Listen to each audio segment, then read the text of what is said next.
Non, bah écoutez, bonjour à tous, on va commencer. On ne va pas prendre de temps pour présenter Deltamu. Je sais que de nombreuses personnes connectées connaissent très bien l'entreprise qui a 25 ans maintenant. Ceux qui ne la connaissent pas pourront trouver toutes les informations sur notre site internet. Sur le support qu'on vous enverra à la fin de cette session, comme à la fin des autres sessions de toute la semaine, il y aura quelques slides de présentation, évidemment. C'est toujours important de dire qui on est. Voilà. Donc, on a décidé, c'est pas la première fois, on fait des webinaires depuis longtemps maintenant, vous pouvez tous les revoir sur notre chaîne YouTube. On a décidé cette semaine d'innover un tout petit peu et de faire une masterclass pour survoler. Hein, évidemment, je ne vais pas pouvoir rentrer dans tous les détails de tous les sujets au cours de cette masterclass, mais pendant 5 jours, 1 heure par jour, on va survoler toute la problématique métrologie, mesure, incertitude de mesure. En partant de qu'est-ce qu'une mesure, c'est la session d'aujourd'hui. Ça paraît tout bête, mais c'était important pour moi de commencer par là, parce que je pense que un grand nombre des difficultés que rencontrent les métrologues dans le monde industriel vient de cette simple question. Est-ce qu'on est bien sûr d'avoir tous compris ce qu'est une mesure? Est-ce que tous nos interlocuteurs, qui ne sont pas forcément métrologues, au quotidien, que ce soit dans notre vie privée ou dans notre vie professionnelle, est-ce qu'ils ont bien compris ce qu'était une mesure? Ça, c'est la première question.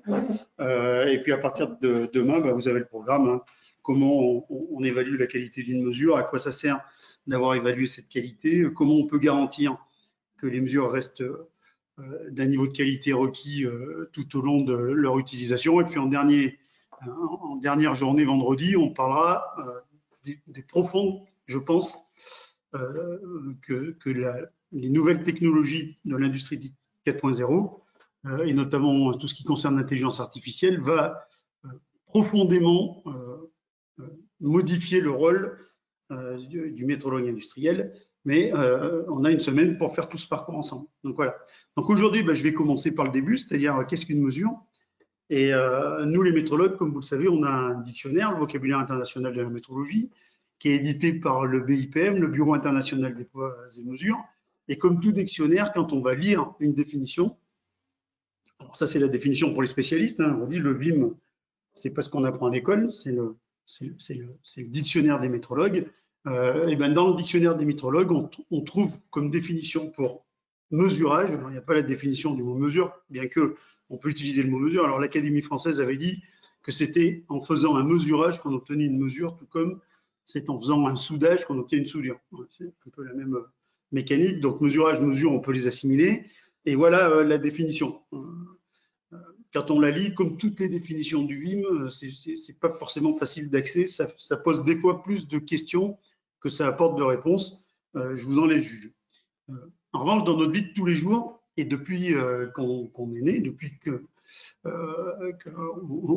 a conscience du monde qui nous entoure, on peut se rendre compte que la mesure, on la rencontre tous les jours.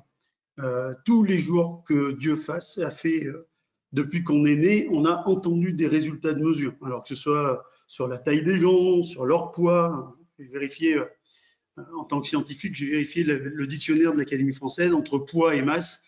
Les scientifiques savent qu'un poids s'exprime en newton et qu'une masse s'exprime en kilogrammes, mais manifestement, l'Académie française accepte que l'on dise l'un pour l'autre, et donc on parle de notre poids comme étant de 82,3 kg par exemple, mais c'est en réalité d'un point de vue physique une masse, vous le savez très probablement. Donc ma température corporelle est de 37,1 degrés, je cours le 100 mètres en 8 secondes 5 centièmes, j'ai acheté 1 kg 250 de pommes de terre, ainsi de suite. On entend des mesures, des résultats de mesure, ou du moins ce qu'on pense être un résultat de mesure, on en entend tous les jours depuis qu'on est né, et on entendra encore tous les jours jusqu'à dans bien longtemps. Bon, alors parfois, ces résultats de mesure sont un peu surprenants. Là, je vous livre une petite anecdote qui m'était arrivée il y a une dizaine d'années au bord d'une piscine. J'étais au Mexique, et là, j'avais rencontré un Canadien avec qui on discutait, et dans la discussion, il m'a dit ah bah oui, là, l'eau, elle est bonne, hein. Elle est à 80 degrés. Voilà. Alors moi qui suis breton maintenant, 80 degrés, c'est à peu près la température de l'eau à laquelle on fait cuire les homards. C'est pas forcément une température de baignade, mais évidemment, lui, il me parlait de degrés Fahrenheit, et moi, j'entendais des degrés Celsius. Donc Google est bien fait, hein. Si vous tapez conversion n'importe quel type de conversion sur Google, vous avez un petit tableau, là, comme j'ai fait une copie d'écran ici, et qui vous montre qu'il existe évidemment une relation entre les degrés Celsius et les degrés Fahrenheit, et que cette relation, elle est purement mathématique, vous avez l'équation d'ailleurs en dessous. Et donc, on parlait bien de la même eau, sauf qu'on n'avait pas la même mesure, puisqu'on n'avait pas la même unité de mesure. Alors, évidemment, on est nés, nous tous ici, dans un monde dans lequel les unités de mesure existent. On ne s'est pas posé la question, puisque depuis qu'on est né, on entend parler de kilogrammes, de secondes, de mètres, d'ampères. On entend parfois parler de degrés Fahrenheit. Alors, je note ici que le degré Fahrenheit, c'est une façon d'exprimer une température, mais qui est directement liée à des degrés Celsius. La vraie température de référence, même dans le monde anglo-saxon, la vraie unité de mesure des températures, c'est même pas le degré Celsius, mais le degré Kelvin. Et les anglo-saxons, ou certains anglo-saxons, parlent en degrés Fahrenheit par habitude, mais il n'y a pas d'unité de mesure de degrés Fahrenheit. Il y a une relation mathématique entre les degrés Fahrenheit et les degrés Kelvin, qui sont les degrés, l'unité de mesure de température universelle sur cette planète. De même pour les unités de longueur, les Américains parlent en inch et en pouces. En réalité, c'est que l'inch est une subdivision non décimale du mètre, et que les anglo-saxons, ils ont aussi comme unité de référence pour la mesure des longueurs, ils ont le mètre comme unité de référence. Ils l'expriment dans d'autres unités, mais qui sont des unités dérivées de ces unités internationales qui forment, vous le savez tous, le système international d'unités. Voilà. Donc, quand on parle d'une mesure, même si on ne pense pas souvent à l'unité qu'on va utiliser, puisqu'elle est naturelle, on ne s'interroge pas et on va voir pourtant qu'on mériterait de s'interroger. L'expression d'une mesure, en général, ça se limite à un chiffre, que ce soit 78,8 degrés Fahrenheit ou 26 degrés Celsius, mais ça se limite à un chiffre, comme pour toutes les autres mesures qu'on rencontre au quotidien, et je le redis, depuis qu'on est né, depuis la cour de l'école, depuis la cour de la maternelle. Alors, il faut comprendre ici que pour exprimer quelque chose, comme la température dont je parlais avant, il faut que ce soit, toute mesure est par nature une comparaison. Que je parle en degrés Celsius ou en millimètres, il faut que je renvoie à une quantité qui soit, elle, parfaitement définie et qu'on soit sûr de tous parler de la même chose. La météorologie a fait un truc assez sensationnel quand on réfléchit un peu, c'est que sur cette planète, on parle des langues différentes, on a des monnaies différentes, on a des cultures différentes, on a donc des habitudes différentes, des croyances religieuses différentes sur cette planète, et on a tous, et c'est une véritable réussite, un même système d'unité de mesure. Tout le monde sur cette planète se réfère, quand il fait des mesures, au système international d'unité. C'est une magnifique réalisation. Cocorico, c'est en France qu'elle a été pensée. À la veille de la Révolution française, les Français voulaient un roi, une loi, un poids et une mesure, puisque à l'époque, chaque métier avait ses propres unités de mesure, chaque ville avait ses propres unités de mesure, parfois même chaque quartier avait ses propres unités de mesure. Elles étaient fluctuantes dans le temps, donc en fait, ça créait tout un tas de problèmes, on va y revenir, et notamment au niveau des échanges commerciaux. Et du coup, pour éviter d'avoir à douter, pour être sûr de se comprendre, pour être sûr qu'on parle bien de la même chose, quand un vendeur de patates vend 1,250 kg de patates, il faut que celui qui l'achète, il en ait pour son argent. Donc, il est bien 1,250 kg et qu'on parle de la même chose. S'il y en a un qui parle en Fahrenheit et l'autre qui parle en degrés, évidemment, on ne va absolument pas se comprendre. Donc, du coup, on a commencé en France, à la Révolution française, par une décision du 26 mars 1791, on a commencé à définir des unités de mesure. La première d'entre elles était le mètre. Et au moment de la définition du mètre, on a retenu cette définition avec un principe et qui préside toujours à la création des unités de mesure, c'est qu'une unité de mesure ne doit rien représenter d'arbitraire ni de particulier à la situation d'aucun peuple sur le globe. Inventer des unités de mesure, ça peut paraître très simple. Si on doit comparer toutes les longueurs à une longueur de référence, on pourrait imaginer inventer une longueur de référence et on déciderait tous que ça serait celle-ci. Et voilà. Alors, si on décide tous que c'est une valeur physique qui est enfermée quelque part dans un coffre-fort ou sous une cloche en verre, vous comprenez que tous les gens sur la planète qui vont vouloir se référer à cette unité de mesure vont être obligés de venir voir celui qui la possède, c'est-à-dire celui qui la garde précieusement dans le coffre-fort ou sous son globe en verre. Et ça, ce n'est pas possible. Ça donnerait bien trop de pouvoir à celui qui la possède. Et donc, personne n'accepterait de se référer à cette unité-là pour faire ses mesures, et chacun inventerait sa propre unité de mesure dans son coin. C'est exactement ce qui se passait avant la Révolution française. Donc, la grande idée du système international d'unité, ça a été de se dire, on va créer des unités de mesure que tout le monde va pouvoir utiliser parce que, en gros, on va pouvoir les trouver dans la nature. Et d'ailleurs, la définition du mètre, la première définition du mètre, pardon, le mètre est égal à la 10 % partie du quart du méridien terrestre. On y reviendra un tout petit peu après. Cette unité-là, quand j'ai défini cette unité, eh ben, elle est valable que j'habite en Afrique, que j'habite aux États-Unis ou en Chine. Il n'y a qu'à mesurer le tour de la circonférence de la Terre pour retrouver l'unité de mesure. Alors, quand je dis il n'y a qu'à, évidemment, chacun comprendra que ce n'est pas facile de faire cette évaluation, de faire cette mesure, mais au moins, cette unité-là, elle ne présente rien de particulier ni d'arbitraire, elle est dans la nature. Chacun qui en a besoin peut aller la trouver lui-même. Voilà. Pour une mesure, je prends le symbole de la balance, comme c'est écrit dans la première phase, parce que toute mesure est une comparaison.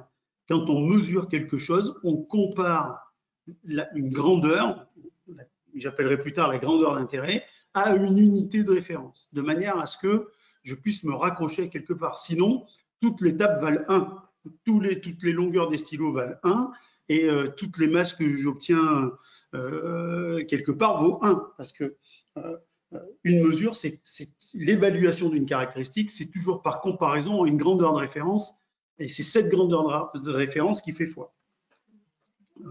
C'est pas facile à comprendre pour tout le monde, tellement l'unité de mesure est dans notre quotidien. Plus personne se questionne pour savoir ce que c'est qu'un mètre ou un kilo. On prend pour argent comptant l'information qui va être donnée par un instrument de mesure. Néanmoins, cet instrument de mesure, il ne tombe pas du ciel. Il faut bien qu'il soit rattaché à son unité de mesure. On va parler de raccordement. Et du coup, cet instrument de mesure, quel qu'il soit, se comporte un peu comme une balance de Roberval, comme vous l'avez à l'écran, puisqu'il va permettre de comparer une valeur inconnue avec une unité de mesure. En gros, tous les instruments de mesure embarquent les unités de mesure, enfin chacun à l'heure évidemment, et c'est le rôle des fabricants d'instruments de mesure que cet instrument fasse une comparaison la plus fiable possible, la plus pertinente possible, la plus réaliste possible. L'exemple de la balance de Roberval, je trouve qu'il est absolument génial parce que c'est vraiment exactement ça. Quand on fait une mesure, on a une grandeur d'intérêt, ce qu'en métrologie on appelle un mesurable. Il est sur le plateau de la balance, sur un des plateaux de la balance, et de l'autre côté, on a une quantité qui est représentée par les étalons du système international d'unité. Parfois, notamment dans le monde duquel je viens, c'est-à-dire le monde de la métrologie dimensionnelle, j'ai entendu dire, par exemple, quand on utilise des comparateurs mécaniques et qu'on fait une mesure avec un comparateur mécanique, des gens disent « Ah ouais, non, mais là, c'est pas pareil parce qu'on fait une mesure par comparaison. » Toute mesure est une comparaison. J'utilise un pied à coulisses, un laser, tracker ou un comparateur, je vais comparer à l'unité de mesure mètre. Des fois, j'ai des comparaisons qui se font directes et des fois, j'ai des comparaisons qui se font directement et d'autres fois, moins directement. Quand j'utilise un comparateur, en fait, je vais mesurer un petit écart entre une valeur connue, un étalon, et une valeur inconnue, un mesurand. Et quand j'utilise un pied à coulisses, je vais mesurer la totalité du mesurand. Voilà. Donc, ce n'est pas un simple petit écart qui va me permettre de faire un petit calcul algébrique, mais je vais accéder directement à la taille de la pièce que je veux mesurer. Mais dans les deux cas, je fais une comparaison. Je fais une comparaison à quoi? À une unité du système international. Pardon, une unité du système international. Alors, j'ai cité tout à l'heure la première définition du mètre. Elle est intéressante pour bien comprendre ce qui se passe derrière la définition des unités. C'est qu'à l'époque, en 1790, quand on a mis en place les bases du système international d'unité, on a choisi donc un étalon de longueur qui était le même pour tout le monde sur la planète et qui ne présentait pas d'avantage particulier à personne. Et on a décidé, parce qu'on n'avait pas trouvé autre chose à l'époque, de définir le mètre comme étant égal à la 10 millionième partie du quart du méridien terrestre. Donc la Terre est ronde, le méridien, c'est une circonférence qui passe par l'épaule, comme la petite figure sur la diapo vous le montre, ou vous le rappelle plutôt. Et en fait, le mètre va donc être égal à la 40 millionième partie du quart. Donc, il n'y a rien d'étonnant à ce que la Terre fasse 40 000 km de circonférence. Ce n'est pas le fruit du hasard. C'est simplement parce qu'on a décidé que l'unité mètre serait définie dans un premier temps par rapport à la circonférence de la Terre. Vous voyez, quand les gens à Paris, pendant l'Assemblée constituante, ont écrit cette définition-là, le mètre est égal à la 10 millionième partie du quart du méridien terrestre, personne ne savait ce que valait un mètre. En gros, une fois qu'on a défini l'unité de mesure, il va falloir la matérialiser. C'est-à-dire, dans le monde physique, il va falloir nous expliquer, qu'on sache combien vaut un mètre. Donc, il y a la définition, elle est parfaitement rigoureuse. Celle-là est un peu compliquée parce que la Terre n'est pas vraiment ronde, donc du coup, ça pose un petit problème de parler de circonférence, mais on verra qu'elle a changé plusieurs fois depuis 1793. Mais dans tous les cas, quand on définit une unité de mesure, on la définit de façon univoque, hein, il n'y a pas de problème, enfin, on a une définition formelle. Par contre, il va falloir passer de la définition à la réalisation. D'où la question d'en bas, combien ça fait un mètre? Bon. Alors, pour savoir, sur la base de cette définition, combien ça fait un mètre, on a mis 7 ans. Il a fallu mesurer un bout de méridien terrestre entre Dunkerque et Barcelone. Alors, pourquoi on a choisi Barcelone à l'époque? Pourquoi ils ont choisi Barcelone à l'époque? Pour bien montrer que le mètre était une unité internationale. Si le mètre avait été évalué qu'en France, on peut imaginer que les autres auraient dit « ouais, mais ça, c'est un mètre français. Nous, on va prendre un autre mètre » et du coup, on se retrouvait dans la même situation que nos degrés Celsius et Fahrenheit, ça ne marchait pas. Donc, en allant jusqu'en Espagne, la volonté, c'était de montrer que c'était international, sachant que la France et l'Espagne, à l'époque, étaient des grandes puissances mondiales et que du coup, c'était symbolique d'aller jusqu'à Barcelone. Ça n'a pas été facile. 7 ans pour mesurer un bout de méridien terrestre, pour enfin savoir combien valait un mètre. Vous notez tous autour de la table que vous n'avez plus besoin de faire tout ça pour savoir ce qu'est un mètre. On a une foultitude d'instruments de mesure, des mètres à ruban, des réglés, de je ne sais quoi, qui sont capables de rematérialiser cette longueur de 1 mètre, comme on a tout un tas d'instruments de mesure pour rematérialiser ce que sont 1 kg, 1 degré, 1 ampère, et j'en passe. Pourquoi ce slide et pourquoi il est important? Parce qu'il faut comprendre que passer de la définition, quelle que soit la définition, à la matérialisation, c'est-à-dire qu'est-ce qui est physiquement, qu'est-ce qui vaut un mètre, ce passage-là apporte bien évidemment du doute. C'est-à-dire que les gens qui sont revenus au bout de 7 ans en disant 1 mètre c'est ça, ils n'ont pas dit 1 mètre c'est ça. Ils ont dit 1 mètre c'est à peu près ça. Puisque si on avait fait la mesure ailleurs, si on l'avait fait une autre fois, sur un autre continent avec d'autres personnes, il est très très probable évidemment qu'ils n'auraient pas trouvé rigoureusement la même chose. Vous imaginez en 1793, mesurer un bout de méridien terrestre, ça ne se faisait pas simplement. Donc 7 ans, c'est quand même un gros travail. Et quand ils sont revenus, ils n'ont pas dit c'est exactement ça. Ils ont dit bah voilà, c'est une représentation, c'est une approximation, la meilleure qu'on puisse avoir, mais c'est une approximation de la longueur d'un mètre telle qu'elle est définie désormais. Partant de là, chaque fois que je vais faire une mesure par rapport au mètre, il faut comprendre que cette mesure ne pourra pas être juste, elle ne pourra pas être exacte pour une simple et bonne raison, c'est que personne ne sait rigoureusement et exactement combien vaut 1 mètre dans le monde physique. On a des approximations via des étalons. Alors, on a des étalons de très très haute qualité, mais même un étalon de très très haute qualité, il ne fait pas rigoureusement la valeur de la définition. D'autant plus que la définition a changé maintenant, et plusieurs fois. Le mètre n'est plus égal à la 10 millionième partie du quart du méridien terrestre. Il est égal maintenant, vous le savez, à la distance parcourue dans le vide en un 300 millième de seconde, 300 millionième pardon, de seconde à peu près. Pourquoi on change les définitions? Simplement pour améliorer la qualité des étalons qu'on utilise, puisque cette définition va nous permettre de faire des mesures. Pour faire des mesures, il va falloir se comparer. Pour se comparer, il va falloir matérialiser la définition. Et aujourd'hui, la définition, vous le voyez en bas, on la connaît à peu près 10-9. Voilà. Donc, on connaît le mètre à 10-9 près. Autrement dit, toute comparaison au mètre, quand je vais mesurer une longueur, sera au minimum à 10-9 près, puisqu'on ne peut pas faire mieux que ça en l'état actuel de nos connaissances scientifiques. J'en profite pour vous dire, là j'ai mis des liens, vous aurez le PowerPoint en support, donc il y a des liens hypertextes, il y a des documents du LNE qui sont vraiment très bien faits. Ici, je vous ai mis aussi notre source du LNE avec une petite vidéo. Je vous invite à regarder, ça prend pas beaucoup de temps et c'est vraiment sympathique. Voilà. Et donc, ces exemples de définition, là j'ai pris l'exemple du mètre parce que ça parle à tout le monde et puis c'est physique, on voit bien ce que c'est. Mais il y a la définition, évidemment, dans la source qui est en lien ici des 7 unités du système international d'unités. On pourrait peut-être juste rajouter une petite chose en digression, c'est que les gens qui ont mis à jour les définitions, peut-être savez-vous qu'en 2018-2019, il y a 4 définitions d'un coup d'unités des 7 unités de référence qui ont été mises à jour.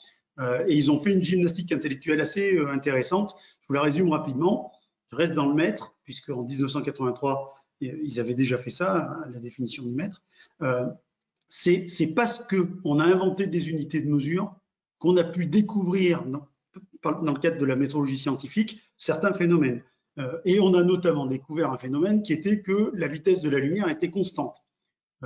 Ça, c'est des expériences nous l'ont montré. Je ne suis pas physicien, je ne peux pas vous dire lesquelles, mais vous trouverez des sources si vous souhaitez le savoir. Et donc, grâce aux définitions du mètre et de la seconde, on a défini la vitesse de la lumière.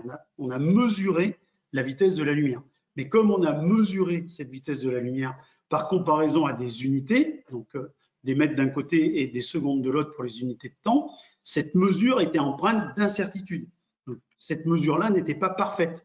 Donc, du coup, on avait une connaissance de la vitesse de la lumière à quelques fractions de mètres secondes près. En 1983, ils ont fait quoi? Ils ont dit, ben, on va raisonner à l'inverse. On va fixer la vitesse de la lumière. Donc, la vitesse de la lumière devient une constante de la physique sans incertitude. On la fixe et on définit la longueur mètre grâce à cette vitesse-là, parce qu'on sait qu'elle est constante, qu'elle est immuable dans le temps. Il suffit de lui donner une valeur, c'est complètement arbitraire. Si on n'avait pas inventé le mètre avant, ni la seconde avant, il est probable qu'on ne parlerait pas de 1/300 millionième de seconde. On ferait un chiffre beaucoup plus rond que ça, et ça serait plus simple. C'est pas plus compliqué avec un chiffre comme ça. Mais il fallait bien donner une valeur à ce phénomène. On a décidé que ça ferait tant de mètres à la seconde, et à partir du moment où on fixe la vitesse de la lumière, on peut décliner les unités de mesure, notamment l'unité de mesure de longueur.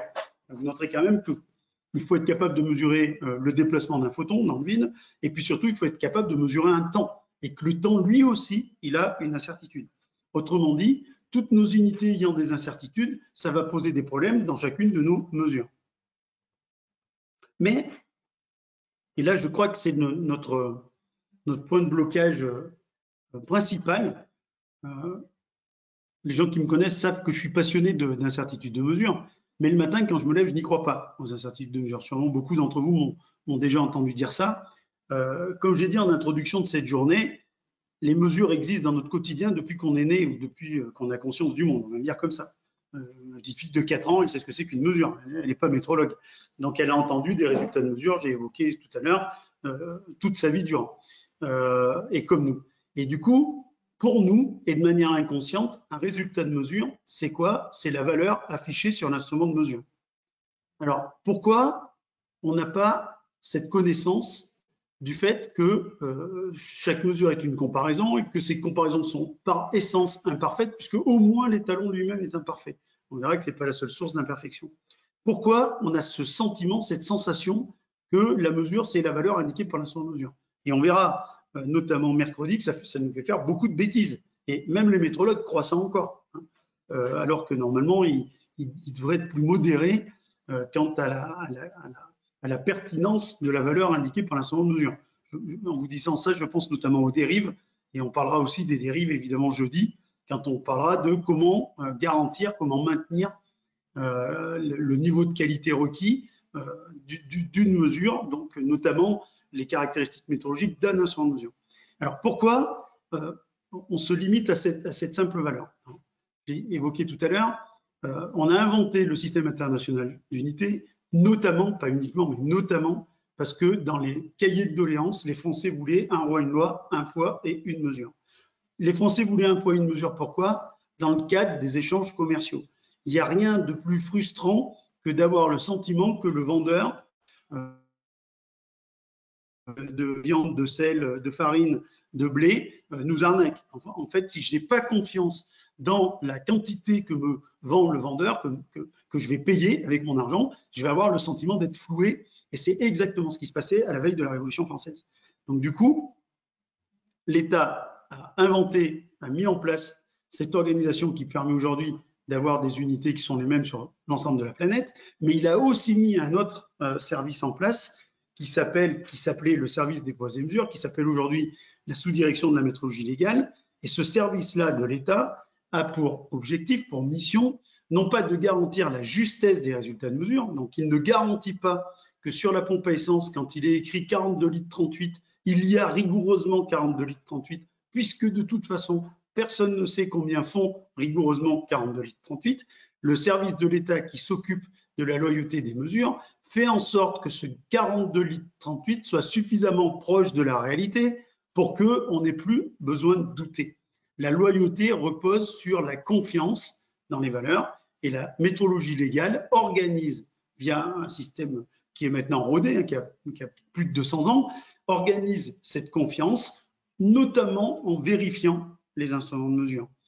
On reparlera de cette histoire de vérification des instruments de mesure et de périodicité calendaire qui se matérialise par ces étiquettes que vous avez tous vues, que tout le monde voit. Alors maintenant, on ne les voit même plus, mais pour ceux qui n'ont pas fait attention, vous vérifierez que chaque fois que vous pesez quelque chose dans un supermarché pour sortir l'étiquette par vous-même, vous verrez qu'il y a une étiquette, c'est obligatoire, elle doit être visible avec une date de validité. Cette étiquette, elle existe sur votre propre essence. Ne la cherchez pas sur votre compteur d'eau ni sur votre compteur de gaz, puisque ça coûterait trop cher de le faire. Donc là, on accepte l'idée de ne pas faire de vérification périodique, mais pour tout un tas d'autres instruments de mesure du quotidien, on retrouve ces étiquettes. Donc dans la métrologie légale, qui a pour mission de faire en sorte qu'on ait confiance dans la valeur indiquée par l'instrument de mesure, on a perdu l'idée qu'une mesure pouvait être fausse, puisque, je le redis, depuis tout petit, une mesure se limite par la valeur qui est inscrite sur l'instrument de mesure, et ça nous va très bien comme ça dans notre vie quotidienne, puisqu'on est bien content de ne pas avoir ce sentiment de frustration à chaque fois qu'on veut acheter quelque chose. Donc on peut dire, moi je dis un grand merci, des fois des gens interprètent mal mes propos sur la métrologie légale, je dis un grand merci à la métrologie légale, un grand salut d'ailleurs, parce qu'elle a parfaitement réussi sa mission, elle a tellement parfaitement réussi sa mission qu'on en a tous perdu de vue qu'une mesure c'est une comparaison et que cette comparaison, elle se fait dans certaines conditions et que ces conditions-là ne permettent pas d'avoir des résultats de mesure, enfin, ne permettent pas d'atteindre la réalité. Voilà. Donc, quand je vais vouloir mesurer, je prends ici un exemple simple qui serait le diamètre d'un alésage ou d'un cercle. Pour ceux qui n'ont pas fait de mécanique, hein, on a tous été à l'école et on se rappelle tous ce que c'est que le diamètre d'un cercle. Ben, si mon mesurand était parfait, j'aurais un cercle parfait. Le diamètre du cercle parfait, ça veut dire quelque chose puisque, par définition, le diamètre, c'est la distance entre deux points opposés qui appartiennent à la circonférence du cercle, qui passe par le milieu, et ce diamètre, cette valeur, est constante, quel que soit le diamètre que je prends. Donc, il y a une infinité de diamètres possibles sur ce mesurand, et bien, quel que soit le diamètre que je vais mesurer sur ce cercle parfait, je vais avoir théoriquement sur ce cercle parfait, j'aurai la même valeur. Alors, évidemment, si j'insiste là-dessus, c'est pour vous dire à quel point dans la vraie vie, c'est pas comme ça que ça va se passer. Là, je prends l'exemple d'un cercle, mais on peut faire l'expérience tous ensemble intellectuellement. Si vous regardez la température de la pièce dans laquelle vous êtes tout de suite, ça ne veut rien dire, la température de la pièce, puisqu'il y a des flux d'air dans votre pièce. L'air chaud monte, donc il est plus chaud au plafond qu'en bas, ce qui fait qu'il n'y a pas une invariabilité de la température dans la pièce, dans laquelle vous êtes. Ce n'est pas comme un diamètre parfait, un cercle parfait qui n'a qu'un seul diamètre. Quand vous parlez de la mesure, enfin de la température qu'il y a dans la pièce dans laquelle vous êtes tout de suite, elle n'est absolument pas constante en l'infinité des points qui composent le volume dans lequel vous êtes, et donc il n'y a pas de température de la pièce. On peut résumer l'information de la température de la pièce à ce que voit le thermomètre qui est à côté de moi, ou s'il y en a plusieurs, à faire la moyenne. Mais on ne peut pas parler de la température de la pièce, qu'il n'y en a pas qu'une. Donc c'est pareil pour tous les mesurands. Si je veux mesurer dans l'industrie pharmaceutique la concentration en vaccin dans un batch dans une cuve en cours de fabrication, il n'y a aucune raison physique pour que cette concentration soit strictement et rigoureusement homogène dans tout le batch. Si je vais prélever 10 microlitres avec une micropipette dans un batch d'1 mètre cube, vous comprenez bien que si je vais prendre 10 microlitres ailleurs, il y a toutes les chances que la concentration ne soit pas rigoureusement identique, puisque malheureusement, et on le verra après, dans le monde réel, rien n'est parfait. Donc, mesurer, dans ce cas-là, ça serait accéder au diamètre de ce cercle. La réalité, on verra, c'est que ça ne sera pas possible parce que le mesurant de lui-même ne sera pas la perfection qu'on semble voir à l'écran. Pour faire cette comparaison, il me faudrait une balance parfaite. Vous voyez, j'utilise le conditionnel parce qu'un instrument de mesure, j'ai schématisé par une balance, mais tout instrument de mesure, c'est en gros une balance, on peut la schématiser comme ça, on peut le schématiser comme ça. Ces instruments de mesure, ils sont fabriqués par des industriels. Et vous êtes tous des industriels, et vous savez très bien que tous les industriels subissent de la variabilité. Donc, dans le monde parfait, la balance est parfaite et la comparaison sera parfaite, mais on verra bien sûr que dans le monde réel, on ne sait pas fabriquer des instruments parfaits. Et quand bien même on saurait le faire, on ne sait pas quelle est exactement la valeur d'un millimètre, d'une seconde, d'un degré ou encore d'un ampère. Donc, même si on savait fabriquer des instruments parfaits, les étalons qu'ils embarquent ne sont pas connus parfaitement, donc on ne pourrait pas faire une comparaison parfaite. Les méthodes vont également influencer notre résultat de mesure. Pour mesurer le diamètre d'un cercle comme ça, j'ai plusieurs méthodes possibles. Je peux mesurer en 2 points, avec une jauge d'intérieur par exemple, ou les becs croisés d'un pied à coulisse. Je peux mesurer en 3 points, avec un alésomètre. Je peux mesurer en plusieurs points, avec une machine à mesurer tridimensionnelle. Je peux scanner la forme avec un scanner. Donc, ces méthodes de mesure, elles vont influencer le résultat de notre mesure parce qu'elles contribuent à la réalisation de cette comparaison et elles ont aussi leurs possibles défaillances. Puis, notre opérateur, qu'il soit physique, humain ou électronique, notre opérateur, lui aussi, va amener de l'imperfection. Et tout ça, ça va se passer, enfin non, si l'opérateur était parfait, il n'y aurait pas d'imperfection, mais vous me voyez arriver avec mes gros sabots, vous êtes tous des métrologues, vous savez très bien que les opérateurs interagissent avec le processus de mesure et que ces interactions, ça va créer de la dispersion et donc ça va amener de l'imperfection dans notre comparaison. Et puis, dans un monde parfait, l'environnement serait parfait également. Vous savez tous, même si vous venez pas de la métrologie dimensionnelle, que de parler de la longueur d'une cale étalon, ça n'a absolument aucun sens. Ça n'a pas de sens. Pourquoi? Parce que cette longueur va varier en fonction de la température à laquelle j'observe ma cale étalon. C'est exactement ce qui se passe dans un thermomètre à alcool ou dans un thermomètre à mercure. Il n'y en a plus maintenant en commerce, mais on joue sur ce phénomène de dilatation qui est connu, d'accord ? Et en observant la variation d'une longueur, on est capable de déterminer une température. Autrement dit, il existe une corrélation forte entre la température et la longueur. C'est-à-dire que parler de la longueur d'une cale ou de n'importe quelle pièce mécanique suppose qu'on fixe aussi une température de référence. Parce que sans quoi, ça ne veut rien dire, la longueur va varier. On a décidé, c'est la première norme de la série des normes internationales, donc c'est l'ISO 1, que la température de référence pour la métrologie mécanique, ça serait 20 degrés. On n'a pas choisi 20 degrés au hasard. 20 degrés, c'est la température moyenne sous la latitude de nos pays tempérés. C'est pour ça que c'est, en termes d'équilibre thermique, c'est celle qui coûte le moins cher à atteindre. Je ne suis pas tout à fait convaincu que nos amis d'Afrique équatoriale pensent que 20 degrés, c'est la température la plus facile à atteindre. Malheureusement, ça fait tellement longtemps qu'on a décidé 20 degrés et ça a eu tellement de conséquences dans tout ce qu'on a écrit en termes de spécifications, on reparlera des spécifications vendredi, qu'on ne va pas pouvoir changer cette température de référence pour un millier de raisons. Mais il fallait en fixer une. Alors pour mémoire, à la deuxième définition du mètre, qui date des années 1800 et quelques, je n'ai pas la date exacte en tête, on avait fixé comme température de référence la température de 0 degré, qui était la température de la glace fondante. Parce qu'à l'époque, on n'avait pas de régulateur, on n'avait pas de clim, on n'avait pas tout ça. Et pour être sûr d'avoir une température à peu près constante, il y a une solution simple, c'est qu'on prend de l'eau, de la glace, on mélange, et sous réserve que la pression atmosphérique soit environ d'une atmosphère, on va obtenir une température d'à peu près 0 degré. Ce n'est pas tout à fait zéro. Dans le point triple de l'eau, on sait que c'est un peu différent, mais ça nous allait bien comme ça pour le niveau de précision requis à l'époque. heureusement qu'on a changé. Donc là, 0 degré pour faire des mesures, ça n'aurait pas été sympathique. Donc on est passé à 20 degrés. Mais dans la vraie vie, comme je l'ai dit en scrutant, dans ce monde parfait, évidemment, la comparaison serait parfaite, mais dans la vraie vie, ce n'est pas du tout ce qui se passe. Je l'ai évoqué pour les vaccins, enfin dans l'industrie pharmaceutique, le batch, l'homogénéité du batch, c'est pas la même rigoureusement partout. Suivant là où je prélève, j'aurai pas la même concentration. La température dans ma pièce, c'est pas rigoureusement la même partout. Dans l'infinité de points qui sont compris dans le volume de ma pièce, donc la température n'est pas la même partout. Et mon mesurant n'est pas rond, on ne sait pas fabriquer des ronds. Le rond, c'est un modèle mathématique. Donc, un ordinateur, il sait très bien ce que c'est qu'un rond. Un mathématicien, il sait très bien ce que c'est qu'un rond. Mais un physicien, il n'a jamais vu un rond. Voilà. Il a vu des patates. Alors, des patates plus ou moins précises. On arrive à faire des patates qui sont presque rondes, mais elles ne sont pas rondes. Voilà.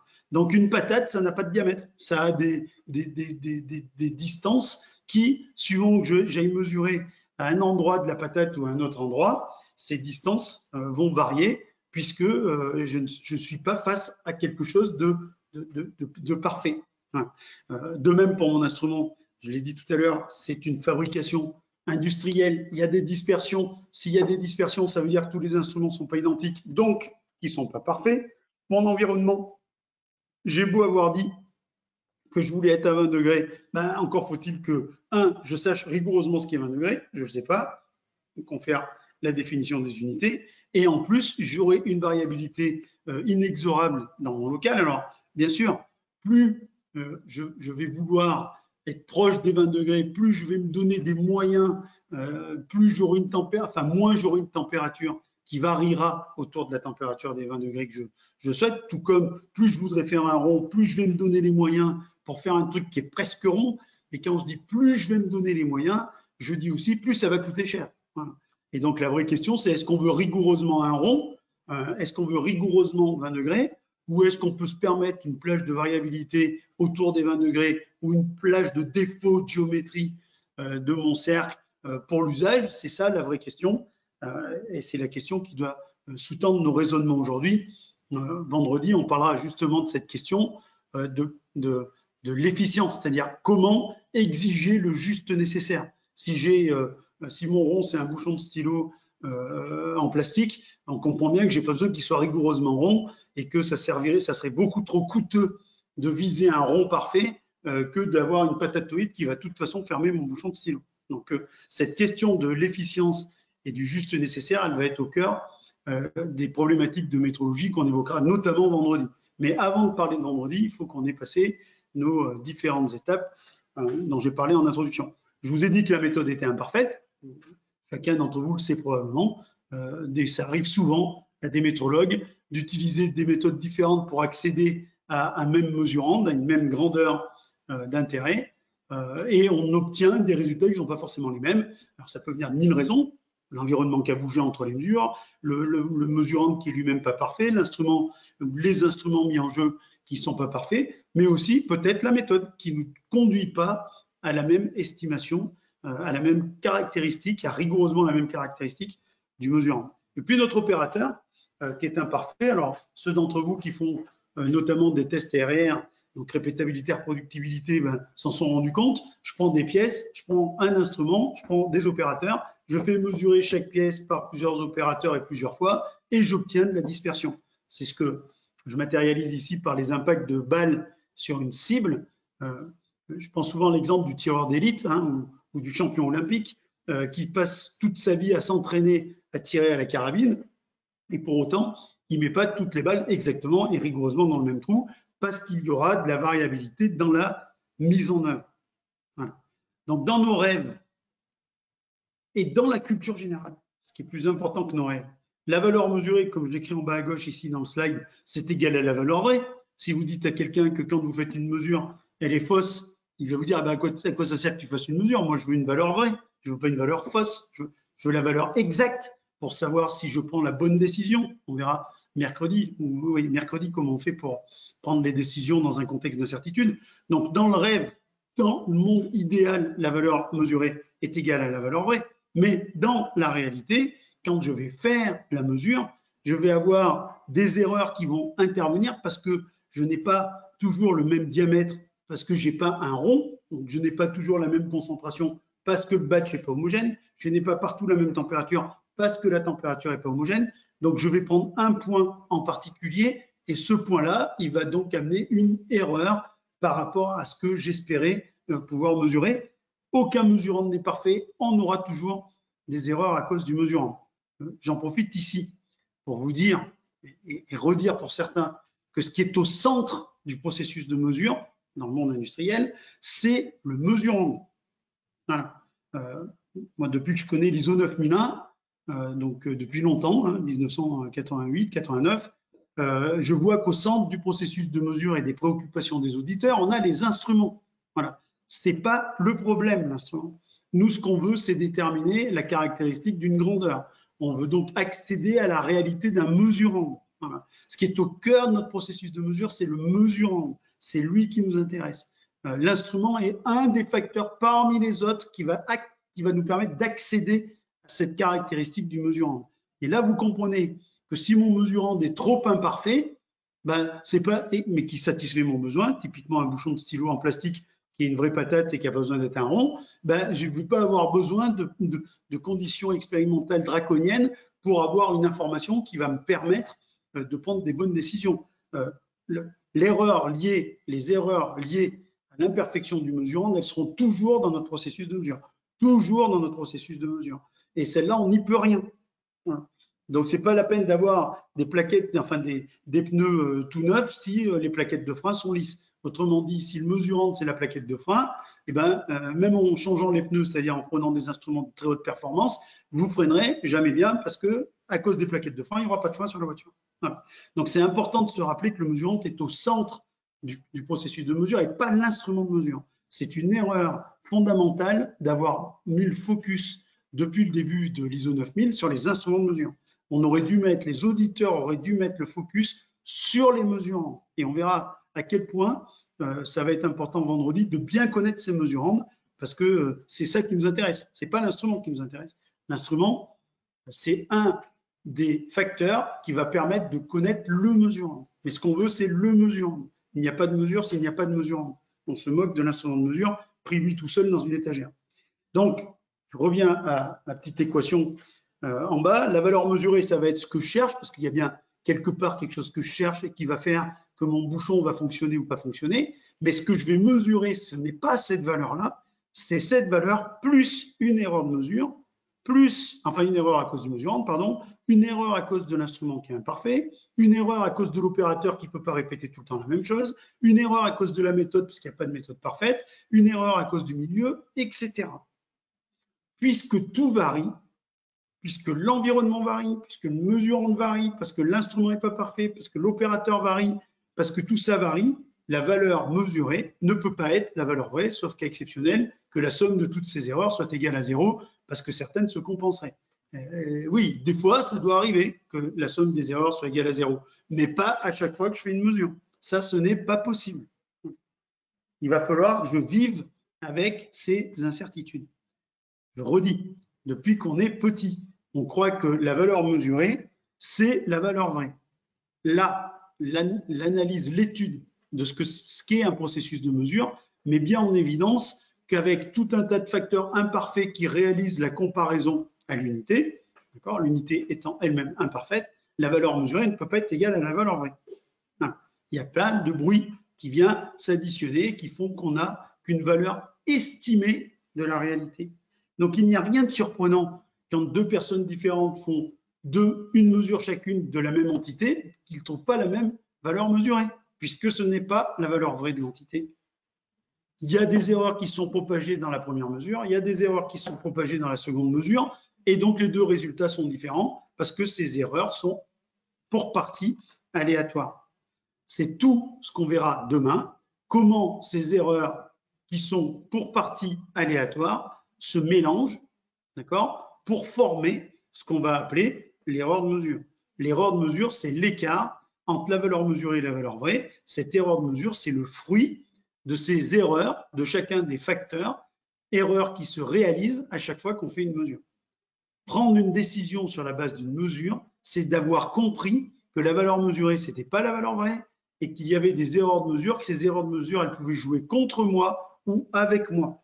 On parlera donc de risque client, risque fournisseur et de situation dans laquelle il n'y a pas de risque, c'est-à-dire elles n'ont pas joué contre moi.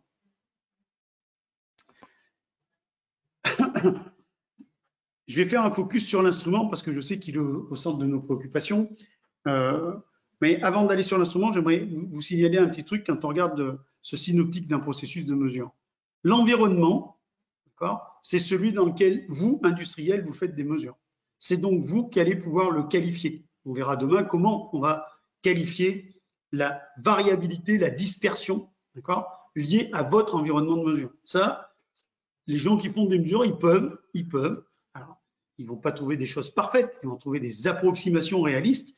Ils vont pouvoir évaluer les dispersions, les erreurs, donc les dispersions qui vont provenir du milieu dans lequel ils font la mesure. C'est propre aux industriels. Ce n'est pas un prestataire qui va venir faire ça. C'est l'industriel qui doit maîtriser ses conditions de mesure en termes environnementaux. Quand je dis les maîtriser, c'est au minimum les connaître et mieux les maîtriser si, en les maîtrisant mieux, j'atteins des objectifs d'efficience parce que ça se trouve, elles sont ce qu'elles sont, elles amènent du bruit, mais ça ne va pas être important dans la suite des opérations.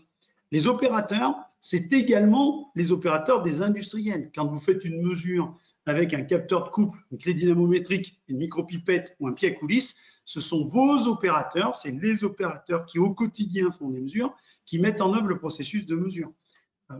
Pour ceux qui sont dans le monde automobile, voire ceux qui copient ce qui est né dans le monde automobile, à savoir les études RR, dans certains référentiels qualité, on impose de s'assurer que la dispersion des opérateurs reste compatible avec le besoin en matière de mesure. C'est pour ça qu'on fait des études dites RR, répétabilité et reproductibilité interopérateur.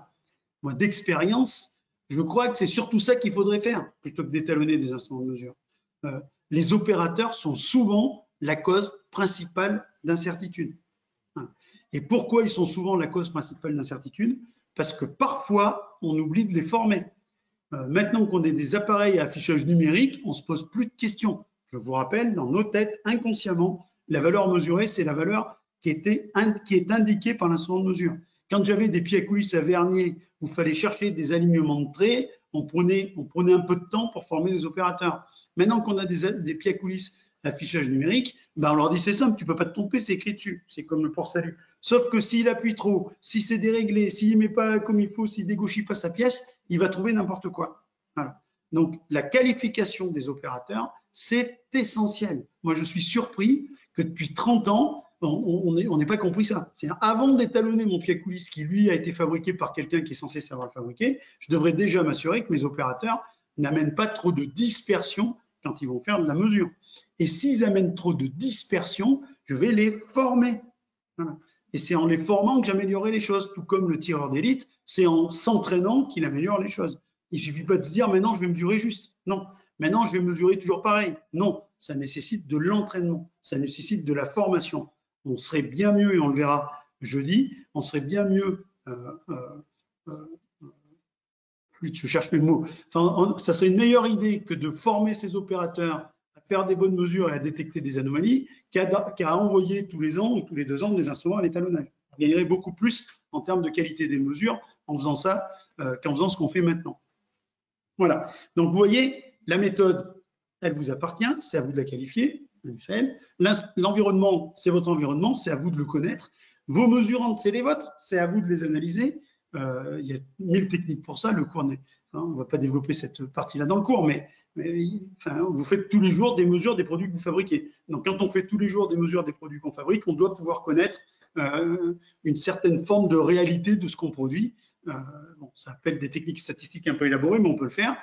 C'est mes opérateurs, c'est vos opérateurs, donc c'est à vous de les qualifier, à s'assurer quand on leur donne la responsabilité de faire des mesures, surtout quand c'est des mesures qui vont être engageantes pour l'entreprise. Il faut s'assurer qu'ils savent les faire. Il ne suffit pas de se réfugier derrière, oui, mais l'instrument, il indique une valeur, donc il n'y a pas besoin de former. Ce n'est pas vrai du tout. Il faut former les opérateurs.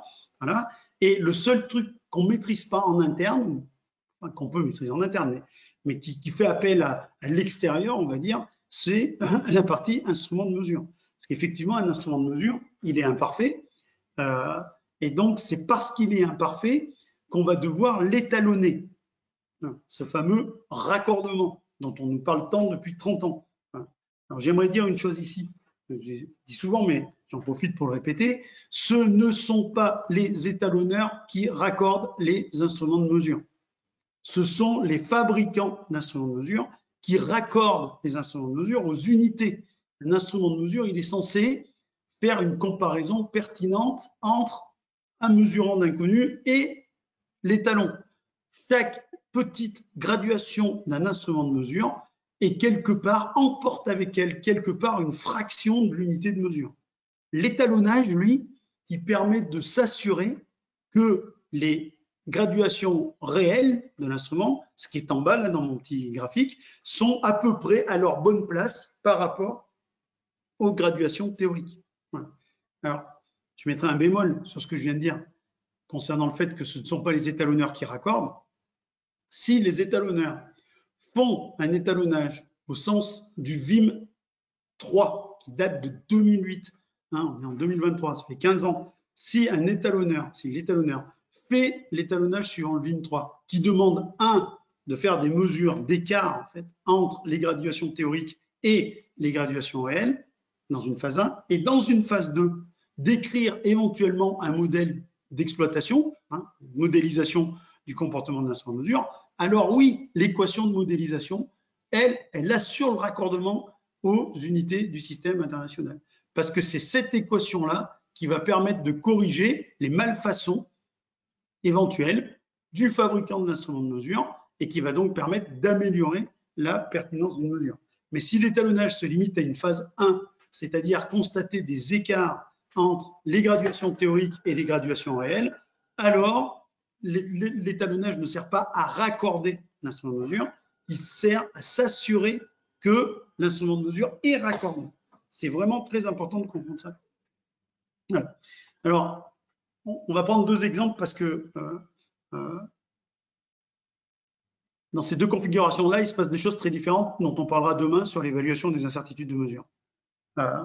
Mais la première des remarques, c'est qu'un étalonnage au sens de la phase 1, c'est-à-dire de la comparaison, pas de la phase 2, j'en parlerai pas dans cette masterclass, on a fait un gros webinaire là-dessus, ceux qui auront besoin pourront le retrouver sur notre chaîne YouTube concernant la modélisation des résultats d'étalonnage. On a aussi publié gratuitement sur notre site internet deltamu.com dans la rubrique ressources un livre blanc sur la question de la modélisation. Tous ceux qui sont intéressés par cette question, je les invite à télécharger le livre blanc. Il va vraiment dans les détails et là, il va vraiment répondre à beaucoup de questions que vous pouvez vous poser sur cette phase de modélisation. Moi, je ne vais pas rentrer dans cette masterclass sur un sujet aussi compliqué, mais je vais quand même ici rappeler que dans la phase 1, en fait, l'étalonnage, c'est quoi? C'est des mesures. Parce que j'étalonne un pied à coulisse. Vous voyez, là, j'ai un pied à coulisse avec une cale étalon ou une micropipette. Donc, une micropipette, ça mesure des volumes. Enfin, ça prélève, ça ne mesure pas vraiment. Enfin, on va considérer que c'est mesureur. Sauf qu'un volume, c'est très compliqué à mesurer. Je ne sais pas mesurer un volume de 10 microlitres.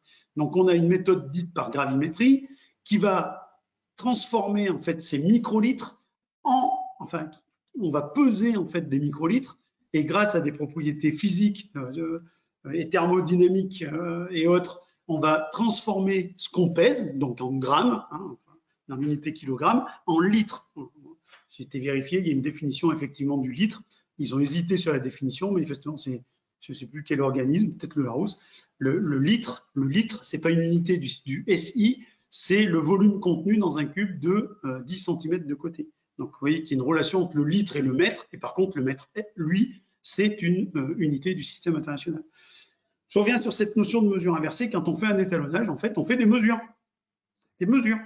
comme n'importe quelle mesure. Sauf que, dans le cas de l'étalonnage, on mesure un objet connu, une entité connue, ici une cale étalon, ou ici un volume correspondant à une masse d'eau distillée. On mesure une quantité connue pour savoir de combien se trompe l'instrument. En tout cas, c'est ce qu'on croit. Parce que l'écart entre ce qu'on mesure de la cale étalon et la valeur de la cale étalon, ce n'est pas du tout l'erreur de l'instrument de mesure. Je reviens au slide d'avant. L'écart que j'ai, c'est la somme de toutes les petites erreurs qui se sont, petites ou grandes, qui se sont produites au moment où j'ai fait cette mesure. Plus tel un étalonnage. Un étalonnage, il va subir un environnement, il va subir des opérateurs, il va subir une méthode et il va aussi subir toute la problématique de ses propres instruments, c'est-à-dire de ses étalons. Dans le cas d'une cale étalon, d'une balance, j'ai pris ces deux exemples-là. Si je fais des mesures de température, par exemple, mon instrument, en l'occurrence, celui que je mets en œuvre pour faire l'étalonnage, c'est un bain stabilisé, plus ou moins homogène, enfin, et il a aussi ses propres erreurs. Donc l'étalonnage, c'est pas quelque chose de magique. On utilise l'instrument de mesure à l'envers. On sait combien il devrait trouver, très probablement sur le pied coulisse, il devrait trouver 100, et puis là on constate qu'il y a 100,01. Très bien, ça veut dire qu'il y a un écart entre la valeur attendue, 100, et la valeur donnée par ce processus de mesure. Mais vous voyez bien qu'ici, j'ai un opérateur qui tient le pied à coulisse avec les mains, ça se passe bien quelque part dans un laboratoire. Ce 0,1, c'est peut-être l'effet de la température, c'est peut-être l'effet de l'opérateur, c'est peut-être l'effet de l'instrument. Mais ce 0,1, on ne peut pas parier sur le fait que c'est l'instrument. Sûrement pas. Et ça sera vital d'avoir compris ça mercredi pour savoir comment on utilise une mesure et son incertitude pour prendre des décisions. L'étalonnage des micropipettes, je viens de le dire, c'est aussi une mesure inversée. Je crois avoir prélevé 10 microlitres, je pèse ce que j'ai prélevé et en fonction du volume théorique de ce que j'ai pesé, je regarde si ma micropipette a bien prélevé 10 microlitres. Je suis dans deux contextes différents. Pourquoi? Alors ça, c'est des définitions qu'on a introduites nous chez Deltamu parce que le GUM et le VIM ne me semblent pas assez précis quand ils parlent de modèles de mesure. En fait, je pense qu'il y a deux contextes très différents quand on exploite une mesure ou quand on fait une mesure, c'est-à-dire quand on veut connaître les caractéristiques d'un mesurant, d'une grandeur d'intérêt, on a deux contextes très différents. On a le cas de ce que j'appelle, ce qu'on appelle chez Deltamu maintenant, les modèles de mesure. Ça, c'est des mesures, des situations, comme c'est écrit ici, dans lesquelles on va directement obtenir la valeur du mesurant. Je veux mesurer le diamètre du bouchon, je prends un puits à coulisse et je vais avoir une valeur mesurée du diamètre du bouchon. Cette valeur mesurée n'est pas la valeur vraie du diamètre du bouchon, je le redis. D'ailleurs, parce qu'il n'a pas de diamètre, le bouchon, c'est une patate, donc c'est une valeur, mais j'ai directement accès au mesurant. C'est ce qu'on appelle un modèle de mesure. Dans ce modèle de mesure, les phénomènes qui sont en jeu, c'est des phénomènes physiques. C'est décrit dans les synoptiques que je vous ai montrés sur le processus de mesure. Au moment où je vais faire cette mesure, j'aurai la valeur vraie, d'accord, de cette cale que je ne connais pas, ou la valeur vraie de l'erreur du pied à coulisse sur ce point-là, et je vais avoir d'autres erreurs qui vont venir s'additionner linéairement, petite erreur liée à l'opérateur, erreur liée à la méthode, erreur liée à machin, et un truc à l'environnement. C'est un modèle de mesure. Dans le cas des pipettes, c'est ce qu'on appelle, nous, maintenant, des modèles d'intérêt. C'est-à-dire qu'on n'accède pas directement à ce qui nous intéresse. Je l'ai expliqué par la méthode gravimétrique, on va mesurer une masse de la quantité prélevée. Et cette masse, on va la transformer en volume par une équation mathématique. Et c'est cette équation mathématique qu'on va comparer avec la masse attendue. Des modèles d'intérêt, on en a de multiples et variés. Si vous voulez calculer ou mesurer, par exemple, la surface d'une éprouvette rectangulaire, vous n'allez pas mesurer sa surface. Elle est rectangulaire, vous allez mesurer sa longueur et sa largeur, et vous allez calculer sa surface. Si vous voulez calculer la raideur d'un ressort, si vous voulez mesurer je ne sais quel coefficient d'un matériau quelconque, vous allez toujours passer par des mesures. Ça s'inscrit dans le cadre des modèles de mesure, où sur chaque mesure que vous allez utiliser, il y a une erreur de mesure qui s'est produite, et ensuite, vous allez propager ces erreurs de mesure dans le modèle d'intérêt. Donc là, on est dans deux mondes très différents. Dans le modèle de mesure, on est dans le monde de la physique. Dans le modèle d'intérêt, on est dans le monde des mathématiques. On va propager les incertitudes sur les données d'entrée dans les équations qu'on utilise pour obtenir l'incertitude sur la grandeur qui nous intéresse. Voilà. Donc ça fait appel à deux compétences assez différentes. Dans le premier cas, il faut bien comprendre ce qu'on est en train de mesurer, le contexte physique dans lequel on le fait. Dans le second cas, il faut bien maîtriser les outils mathématiques qui vont être mis en œuvre pour regarder comment ces erreurs au moment des mesures se propagent via l'équation dans la grandeur d'intérêt. Voilà. Donc, vous voyez, le programme de demain s'est dessiné un tout petit peu. Demain, on va regarder et analyser comment, quand on est face à des phénomènes comme ça qui varient, on peut avoir une idée de la qualité de notre résultat de mesure, sachant que notre valeur mesurée, c'est, je le redis une énième fois, mais c'est pas trop, la valeur vraie plus tout un tas de bazar qui s'est produit au moment de la mesure. Et ce tout un tas de bazar qui s'est produit au moment de la mesure, quand j'utilise un modèle d'intérêt comme vous l'avez sous les yeux, il va se propager dans une équation plus ou moins compliquée pour savoir ce qu'il en est du volume réel à 20 degrés de la quantité prélevée. Voilà.